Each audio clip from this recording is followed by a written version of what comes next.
태풍 브라삐루는 장마와 겹치면서 경남 지역에 많은 피해를 남겼습니다. 서윤식 기자가 종합했습니다. 창원현 지하 노래방. 계단을 내려가자 종아리까지 물이 차올랐습니다. 소방호스로 물을 퍼올려 보지만 멈출지 모르는 폭우의 역부족입니다. 비가 많이 오니 예간 이상에서 나왔던 거예요. 물이 붕붕붕붕 쏟아진다. 창원시 의창구의 외곽도로. 농지 개량을 위해 7m 높이로 쌓아둔 수십 톤의 바위가 도로를 덮쳤습니다. 며칠 전 내린 폭우로 무너진 것인데 복구 작업이 이루어지지 않은 겁니다. 대방 정비하고 이런 방법에 있어가지고 어째 협의를 하고 있는 중이었습니다.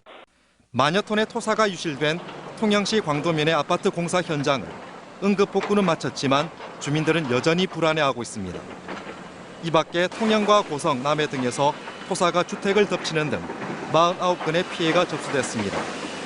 많은 비가 내리면서 농경지 침수 피해도 잇따랐습니다. 의정과 함안, 고성 일대 변원과 수박 비닐하우스 80.7헥타르가 물에 잠겨 배수 작업이 진행됐습니다.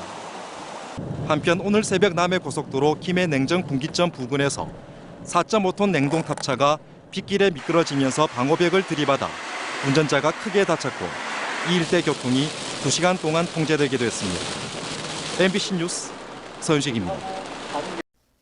이번 태풍은 한반도를 관통하며 많은 비와 강풍을 동반할 것으로 예상됩니다. 역대 어떤 태풍이 얼마나 많은 피해를 남겼는지 박진준 기자가 정리했습니다.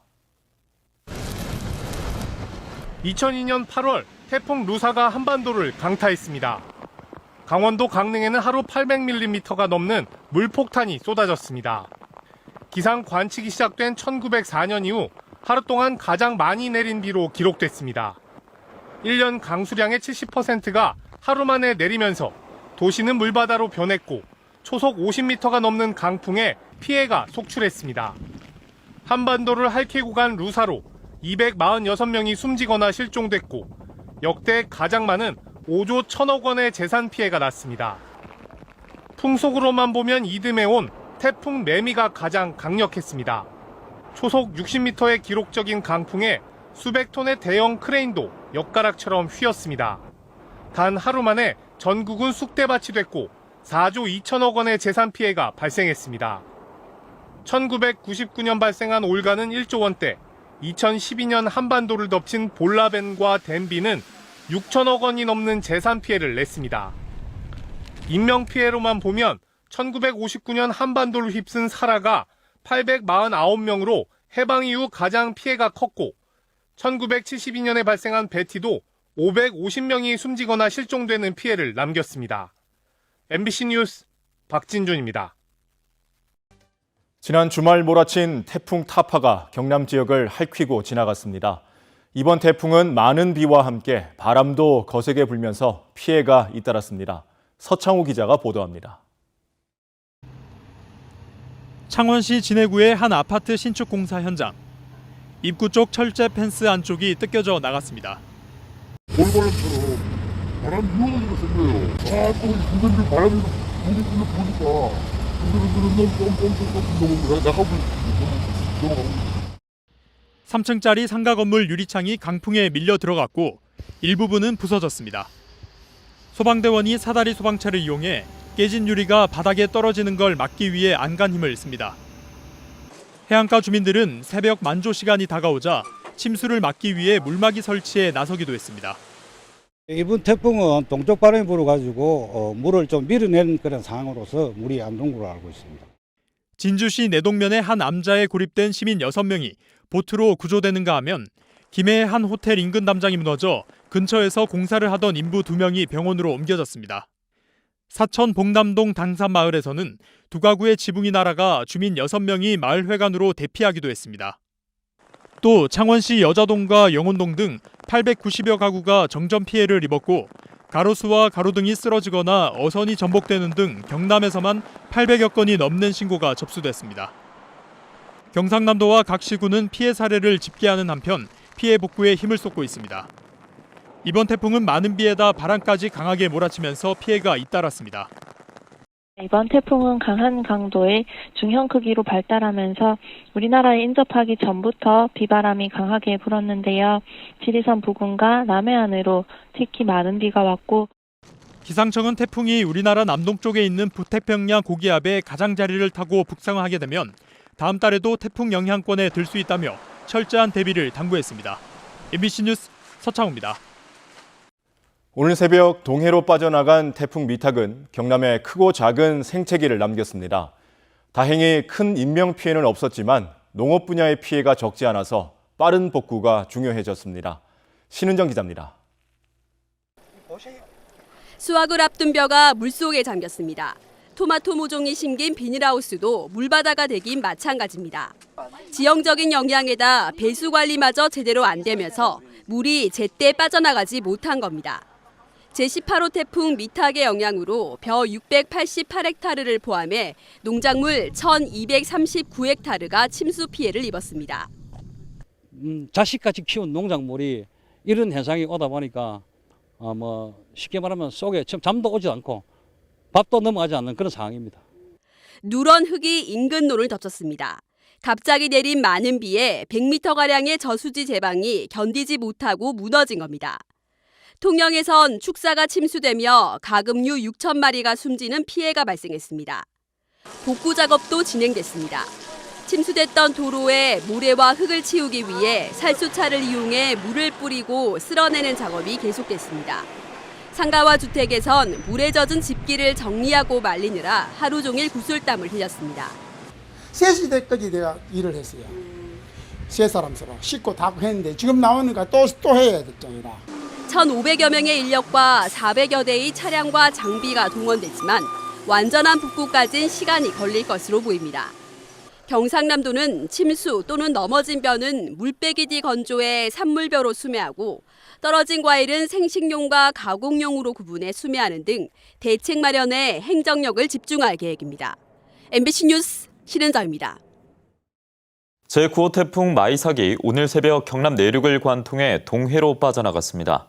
경남에서만 65명이 숨지거나 다친 지난 2003년 태풍 매미와 이동 경로가 비슷해 큰 피해를 줄 것으로 우려했지만 여느 때보다 철저했던 대비 덕분에 인명피해는 없었습니다. 문철진 기자입니다. 태풍 마이삭이 통영 앞바다를 지날 무렵 통영 매물도에는 초속 46.6m의 강풍이 몰아쳤습니다. 거센 비바람에 도심에선 가로수가 뽑히고 간판과 지붕이 떨어지는가 하면 건물 출입문이 부서지는 등 강풍 피해가 잇따랐습니다.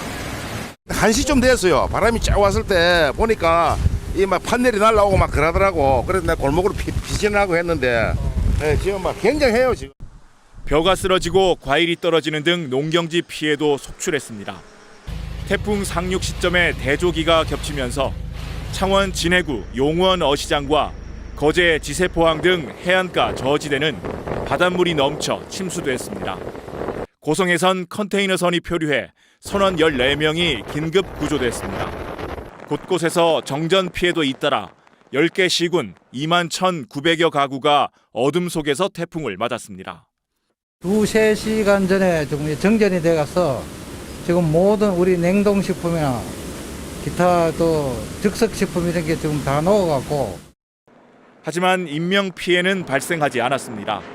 지난 2003년 태풍 매미가 몰고 온 강풍과 해일이 해안가를 덮치면서 상가 지하에 있던 18명이 목숨을 잃는 뼈아픈 경험을 한 창원시는 이례적으로 해안가 저지대 주민들에게 대피 권고를 내리고 지하 상가의 영업 중단을 요청했습니다.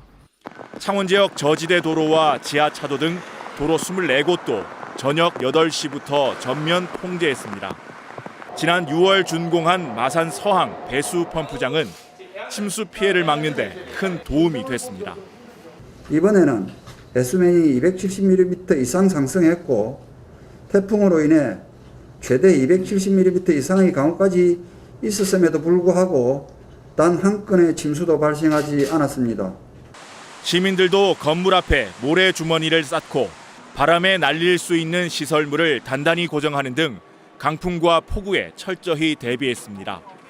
경상남도는 저지대와 산사태 우려 지역 주민 3,258명을 사전에 대피시키고 거가대교와 사천대교 등 도내 교량 9곳을 일찌감치 통제하면서 큰 피해는 막을 수 있었습니다. MBC 뉴스 문철진입니다. 태풍 마이삭의 강풍에 해상에 정박 중이던 1,500톤급 컨테이너선이 육지까지 떠밀려 좌초됐지만 선원들은 모두 무사히 구조됐습니다. 또 해상 양식장의 피해는 우려만큼 크지 않은 것으로 보입니다. 부정석 기자입니다.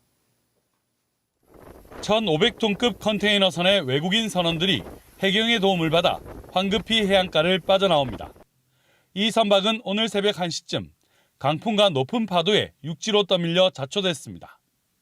중국 선박으로 태풍 마이삭을 피해 고성 인근 진해만에 닻을 내리고 정박 중이었습니다. 당시 진해만엔 초속 26.1m의 강풍과 3.2m의 높은 파도가 일었습니다. 여기에는 뭐 바람은 동풍만 불면은 바람이 좀 세게 들어오는 데입니다. 사고 당시 선박에는 모두 14명의 외국인 선원이 타고 있었는데 비상용 사다리를 통해 모두 무사히 빠져나왔습니다. 코로나19 검사 결과 선원 모두 음성 판정을 받았습니다. 선박 사고로 인한 기름 유출과 같은 해양 오염은 없는 것으로 확인됐습니다. 우려했던 양식장 피해는 크지 않은 것으로 파악됐습니다. 태풍이 당초 예상보다 동쪽으로 이동하면서 부산 쪽으로 상륙해 양식장이 몰려있는 거제와 통영을 비껴갔습니다. 다만 태풍주의보가 오후까지 계속돼 해상 가두리 양식장 피해는 정확히 집계되진 않았습니다. 오늘 같은 경우는 뭐 어장에 달고 못 나가니까 섬지역도 마찬가지고 어장에 들어가야 그 확인이 가능하죠. 해상 가두리 양식장의 정확한 피해 집계는 2-3일가량 더 걸릴 것으로 보이지만 제10호 태풍 하이선이 북상하면서 이마저도 더 미뤄질 수 있다는 전망이 나오고 있습니다. MBC 뉴스 부정석입니다. 제10호 태풍 하이선이 북상하던 때 MBC 경남 시청자들이 많은 영상을 제보해 주셨습니다. 태풍이 지나가던 순간의 생생한 현장을 문철진 기자가 정리했습니다. 거제시 문동동의 한 아파트 단지. 비명소리와 함께 산에서 토사가 쏟아져 내립니다. 거제시 사등면에서도 토사가 도로를 막았습니다. 양산시 물금읍에 앞이 보이지 않을 만큼 강한 비바람이 쉴 새 없이 몰아칩니다. 도로에는 순식간에 물이 들어차 자동차들이 물살을 가르며 지나갑니다. 창원시 중동의 한 아파트 단지 옆 하천은 물이 점점 불어나 범람하기 직전입니다. 창원시 진해구 용원동의 도로는 물바다가 됐습니다. 바퀴가 반쯤 물에 잠긴 승용차는 비상 깜빡이를 켠 채 도로 한가운데 멈춰 있습니다. 진해구 석동의 버스 정류장도 물에 잠겼습니다. 비옷을 입은 사람이 막힌 배수구를 뚫어보지만 밀려드는 물에 속수무책입니다. 김해시 부원동의 한 건물은 외벽이 강한 바람에 파손됐습니다. 금방이라도 아래로 떨어질 듯 외벽 잔해가 위태롭게 매달려 있습니다. 거제 조선소에도 거센 바람과 함께 강한 빗줄기가 쏟아집니다. 바다의 물결도 거칠어지면서 오전 한때 작업도 멈췄습니다. MBC 뉴스 문철진입니다.